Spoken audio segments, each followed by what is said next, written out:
Hi hello ಎಲ್ರಿಗೂ ನಮಸ್ಕಾರ. ನಾನಿವತ್ತು ಕ್ಯಾಬೇಜಲ್ಲಿ ಹೇಗೆ ಮಂಚೂರಿ ಮಾಡೋದು ಅಂತ ತೋರಿಸ್ಕೊಡ್ತಾ ಇದ್ದೀನಿ. ಸೊ ನಾನಿಲ್ಲಿ ಒಂದು ಚಿಕ್ಕದಾದ ಎಲೆಕೋಸು ತೊಗೊಂಡಿದ್ದೀನಿ. ಅದನ್ನು ಈ ರೀತಿ ಸಣ್ಣದಾಗಿ ಕಟ್ ಮಾಡ್ಕೊತಾ ಇದ್ದೀನಿ. ಕಟ್ ಮಾಡ್ಕೊಂಡ ನಂತರ ಮಿಕ್ಸಿಂಗ್ ಬೌಲಿಗೆ ಹಾಕ್ಕೋತಾ ಇದ್ದೀನಿ. ಸೊ ಒಂದು ಈರುಳ್ಳಿನ ಈ ರೀತಿ ಹೆಚ್ಕೊಂಡು ಅದನ್ನು ಸಹ ಕಟ್ ಮಾಡಿರೋ ಕ್ಯಾಬೇಜ್ ಇದಕ್ಕೆ ಹಾಕ್ಕೋತಿದ್ದೀನಿ. ಸೊ ಒಂದು ಸ್ವಲ್ಪ ಬೆಳ್ಳುಳ್ಳಿ ಮತ್ತು ಶುಂಠಿನ ಸಣ್ಣ ಸಣ್ಣದಾಗಿ ಕಟ್ ಮಾಡಿ ಹಾಕ್ಕೋತಾ ಇದ್ದೀನಿ. ನಿಮ್ಮ ಹತ್ರ ಶುಂಠಿ ಬೆಳ್ಳುಳ್ಳಿ ಪೇಸ್ಟ್ ಇದ್ದರೆ ಅದನ್ನೇ ಯೂಸ್ ಮಾಡ್ಬೋದು.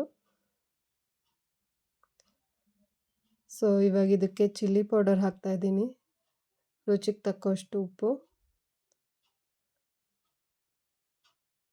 ಸೊ ನಾನಿಲ್ಲಿ ಸ್ವಲ್ಪ ಮೈದಾ ಮತ್ತು ಸ್ವಲ್ಪ ಕಾರ್ನ್ಫ್ಲೋರ್ ಎರಡೂ ಹಾಕ್ಕೊಂಡು ಚೆನ್ನಾಗಿ ಮಿಕ್ಸ್ ಮಾಡಿಕೊಂಡು ನಂತರ ಈ ರೀತಿ ಉಂಡೆ ಕಟ್ಟಿ ಇಟ್ಕೋತಾ ಇದ್ದೀನಿ. ಸೊ ಹಾಕೋಕ್ಕೆ ಈಸಿ ಆಗುತ್ತೆ ಅಂತ. ಸೊ ಚೆನ್ನಾಗಿ ಕ್ರಿಸ್ಪಿಯಾಗಿ ಅದನ್ನು ಕರ್ಕೋಬೇಕು.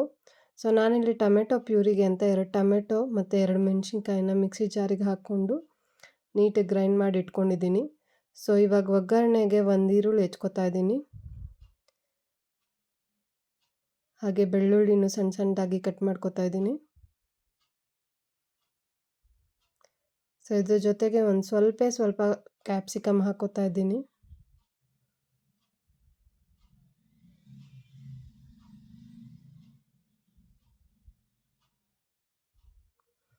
ಸೊ ಇವಾಗ ಬಾಣಲಿಗೆ ಒಂದು ಸ್ವಲ್ಪ ಎಣ್ಣೆ ಹಾಕ್ಕೊಂಡು ಬೆಳ್ಳುಳ್ಳಿನ ಸ್ವಲ್ಪ ಫ್ರೈ ಮಾಡಿಕೊಂಡು ಈರುಳ್ಳಿ ಮತ್ತು ಕ್ಯಾಪ್ಸಿಕಮ್ ಹಾಕ್ಕೊಂಡು ಚೆನ್ನಾಗಿ ಫ್ರೈ ಆದಮೇಲೆ ಅದಕ್ಕೆ ಟೊಮೆಟೊ ಪ್ಯೂರಿ ಹಾಕೋತಾ ಇದ್ದೀನಿ.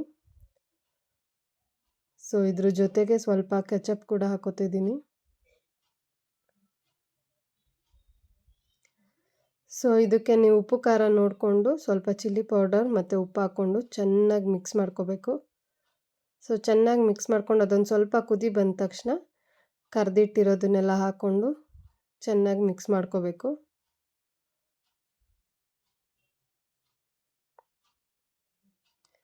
ಸೊ ಈ ರೀತಿ ಚೆನ್ನಾಗಿ ಮಿಕ್ಸ್ ಆದಮೇಲೆ ಮೇಲ್ಗಡೆ ಸ್ವಲ್ಪ ಕೊತ್ತಂಬರಿ ಸೊಪ್ಪು ಹಾಕ್ಕೊಂಡು ಸರ್ವ್ ಮಾಡಬೇಕಾದ್ರೆ ಮೇಲ್ಗಡೆ ಸ್ವಲ್ಪ ಹಸಿ ಈರುಳ್ಳಿ ಹಾಕಿದ್ರೆ ಟೇಸ್ಟ್ ತುಂಬ ಚೆನ್ನಾಗಿರುತ್ತೆ. Thank you.